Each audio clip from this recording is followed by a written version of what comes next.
Hello again, Jared here, and today I'm going to be reading another article by Dr. Ray Peat, this one being Calcium and Disease, Hypertension, Organ Calcification, and Shock versus Respiratory Energy. And this topic is one of my favorites that Dr. Peat researched and shared with us about. The reason being I was able to actually go back and forth with him via email, and he was, of course, as usual, incredibly generous with his time. So anyway, had a friend that was dealing with some parathyroid issues, and he was incredibly helpful. So this is how it goes.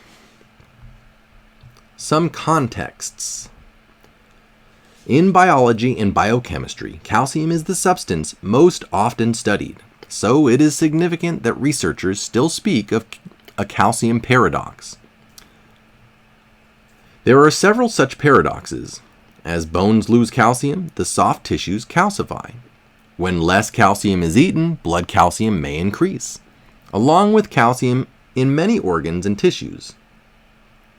If an organ such as the heart is deprived of calcium for a short time, its cells lose their ability to respond normally to calcium, and instead they take up a large toxic amount of calcium. Magnesium deficiency and calcium deficiency have some similar symptoms, such as cramping, but magnesium is antagonistic to calcium in many systems.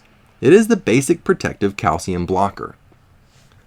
Inflammation leads to excessive uptake of calcium by cells and is a factor in obesity, depression, and the degenerative diseases. Protein deficiency is an important cause of deranged calcium metabolism. Vitamins K, E, and A are important in regulating calcium metabolism and preventing osteoporosis. Aspirin, with antiestrogenic and vitamin E-like actions, is protective against bone resorption and hypercalcemia. It is extremely important to realize that calcium deposits in soft tissues become worse when the diet is low in calcium. Persons suffering from arthritis, bursitis, scleroderma, hardening of the arteries, and any abnormality where calcium deposits or spurs may cause pain are often afraid to eat foods rich in calcium.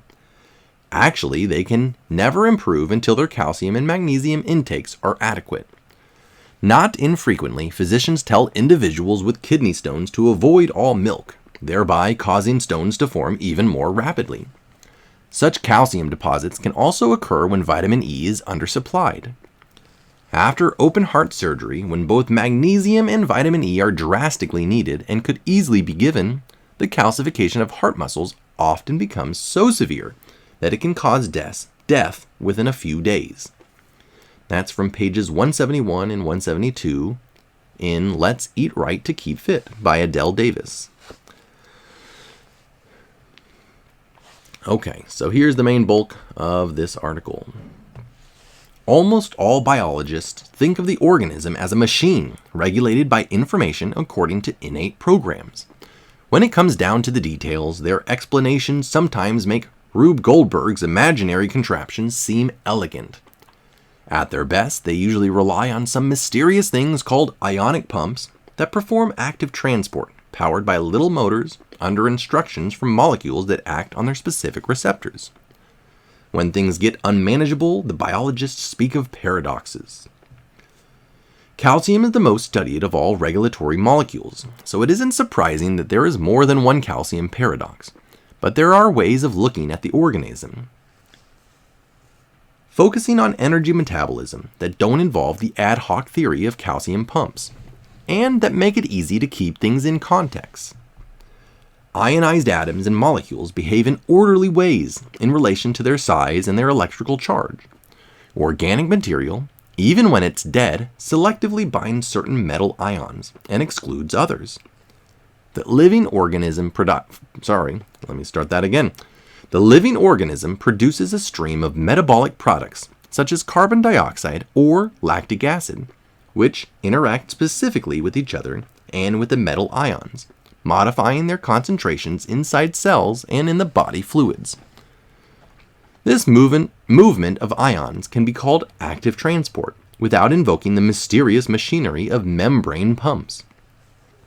Chemical changes produced inside cells, for example by respiration, create different electrical charges in different compartments, inside and outside of capillaries, for example, which affect the movements of water and ions by simple physical processes, not by molecular pumps.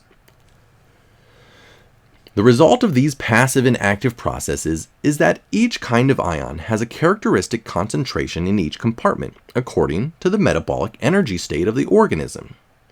Magnesium and potassium are mainly intracellular ions. Sodium and calcium are mainly extracellular ions. When cells are excited, stressed, or de-energized, they lose magnesium and potassium and take up sodium and calcium. The mitochondria can bind a certain amount of calcium during stress, but accumulating calcium can reach a point at which it inactivates the mitochondria, forcing cells to increase the inefficient glycolytic energy production, producing an excess of lactic acid. Abnormal calcification begins in the mitochondria. When cells are stressed or dying, they take up calcium, which tends to excite the cells at the same time that it inhibits their energy production, intensifying their stress. A cramp or a seizure is an example of uncontrolled cellular excitation. Prolonged excitation and stress contribute to tissue inflammation and fibrosis. Gross calcification generally follows the fibrosis that is produced by inflammation. Arteries, kidneys, and other organs calcify during aging. At the age of 90, the amount of calcium in the elastic layer of an artery is about 35 times greater than at the age of 20. Nearly every type of tissue, including the brain, is susceptible to the inflammatory process that leads through fibrosis to calcification. The exception is the skeleton, which loses its calcium as the soft tissue absorbs calcium. These observations lead to some simplifying ideas about the nature of aging and disease. Some people who know about the involvement of calcium in aging, stress, and degeneration suggest eating a low calcium diet. But since we all have skeletons, dietary calcium restriction can't protect our cells, and in fact, it usually intensifies the process of calcification of the soft tissues. Statistics from several countries have clearly shown that the mortality rate, especially from arteriosclerotic heart disease, hopefully I pronounced that right, but also from some other diseases including cancer, is lower than average in regions that have hard water, which often contains a very large amount of either calcium or magnesium.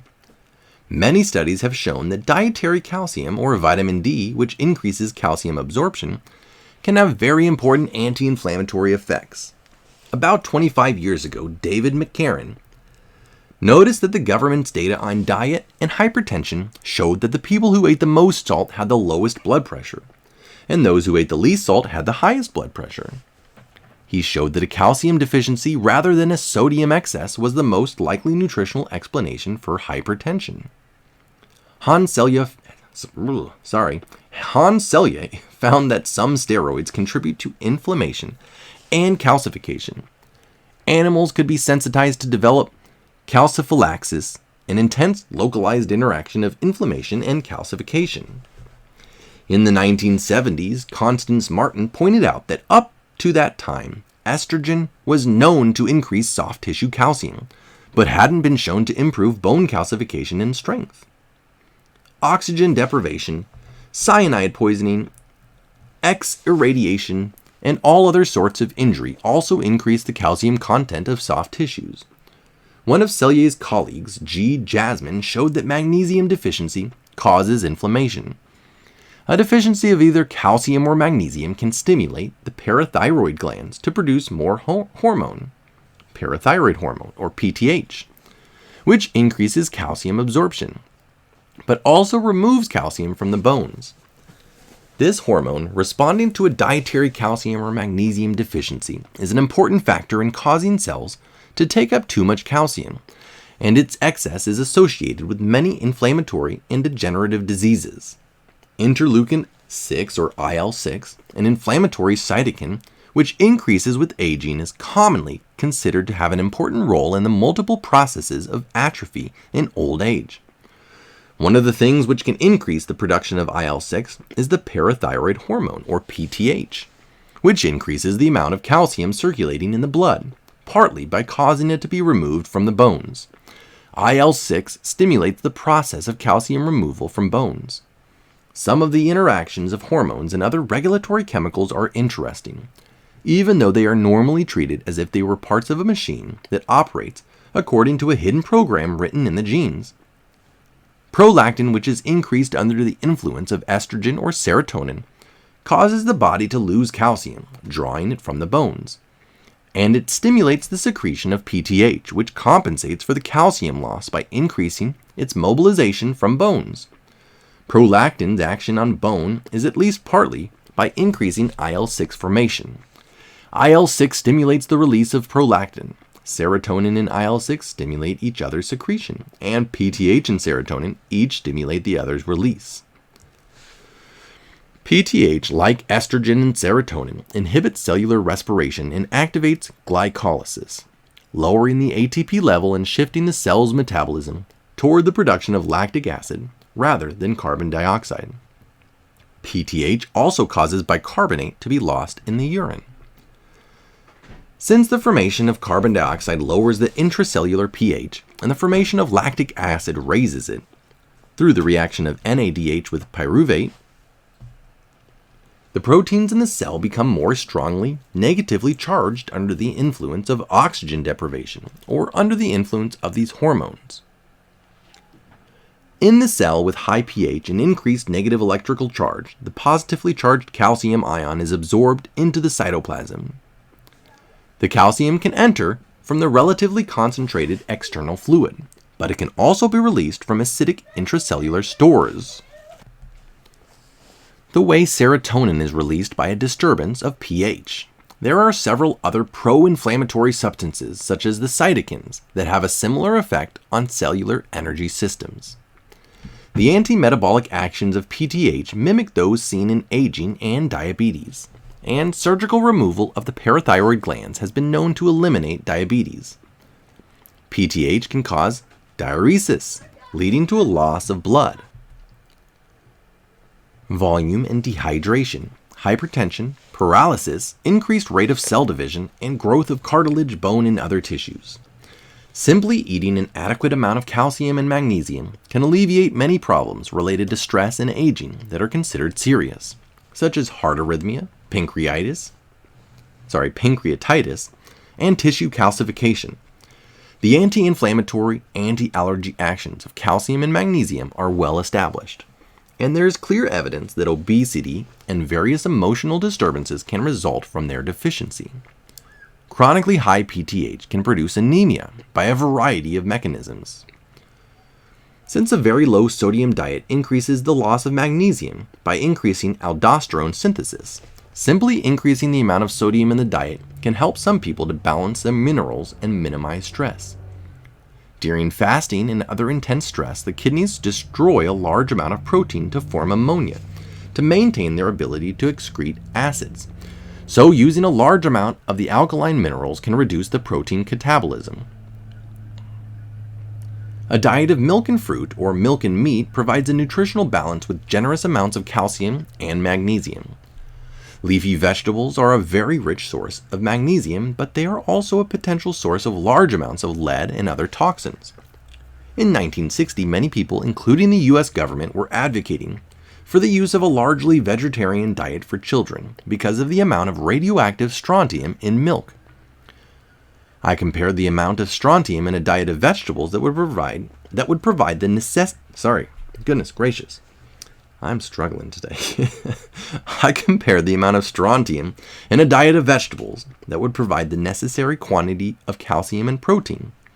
And it was clear that vegetables were the worst source of radioactive strontium because their ratio of strontium to calcium was much higher than the ratio in milk.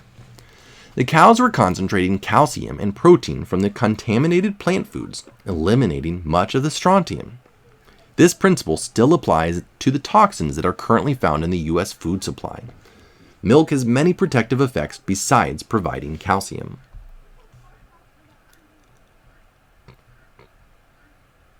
Many babies are being given milk substitutes, health food drinks, made from soy or rice with terrible consequences. The same products used by adults have less disastrous effects in the short term, but are still likely to contribute to degeneration and dementia. Much of the intracellular magnesium is complexed with ATP and helps to stabilize that molecule.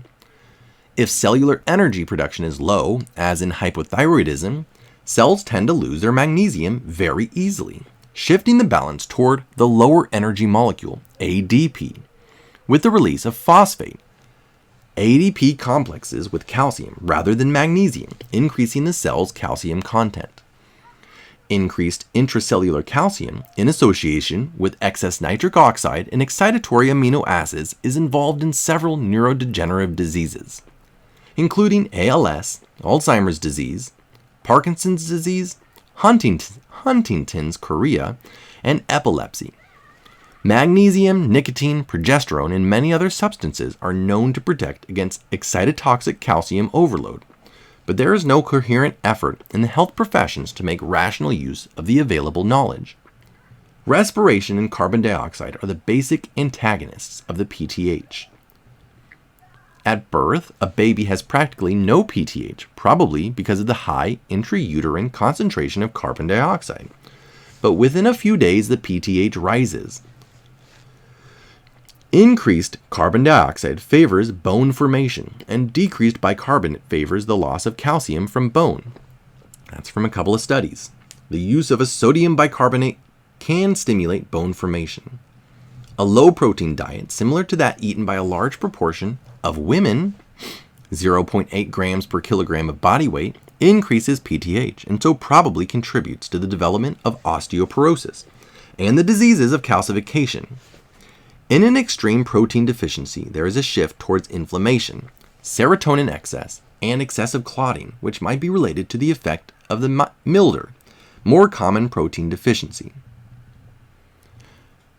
Sorry, I said that incorrectly. So, excessive clotting, which might be related to the effect of the milder. Okay, apparently I don't see that word often. The milder, more common protein deficiency. Many people advocate a low-protein diet, specifically to prevent or treat osteoporosis. But the cultures that traditionally have had extremely high-protein diets, such as the Maasai, are very healthy. Recent studies, see Bell and Whiting, 2002, are emphasizing the importance of animal protein in preventing osteoporosis. Traditional meat-eating cultures efficiently use the whole animal, including blood, skin, bones, and the various organs, rather than just the muscles. That diet is favorable for calcium regulation because it provides more vitamin A, D, E, and K, calcium and gelatin, and less of the pro-inflammatory amino acids, tryptophan and cysteine. Most loss of calcium from bones occurs during the night. PTH tends to cycle with prolactin, which increases during the night, along with cortisol and the other stress hormones. These nocturnal hormones probably account for the morning stiffness seen in many rheumatic conditions, connective tissue diseases, and in aging. Progesterone, which increases the carbon dioxide content of the tissues, is remarkably able to inhibit the actions of most of the inflammatory and catabolic mediators, and to protect against degenerative calcification and osteoporosis. It also protects against abnormal clotting. PTH increases platelet calcium concentration and under some conditions can produce inappropriate coagulation. Aspirin inhibits the actions of PTH, helping to prevent the calcification of inflamed tissues, and it inhibits the loss of calcium from bones. Aspirin decreases the release of IL-6. A protein called the PTH-related protein has the same functions as PTH, but can be produced in any tissue. It is responsible for the hypercalcemia of cancer, and is apparently involved in the frequent metastasis of breast cancer to the bones. With only a small change in the theory of the nature of a living organism, recognizing the importance of the interactions of metabolites and structural substances controlled by energetic metabolism, real progress could be made in understanding disease and health. The most important calcium paradox is the medical journals. For example, International J of Cardiology, So let me say this one more time. The most important calcium paradox is that medical journals are still promoting the idea that eating too much calcium causes hardening of the arteries and other diseases of calcification.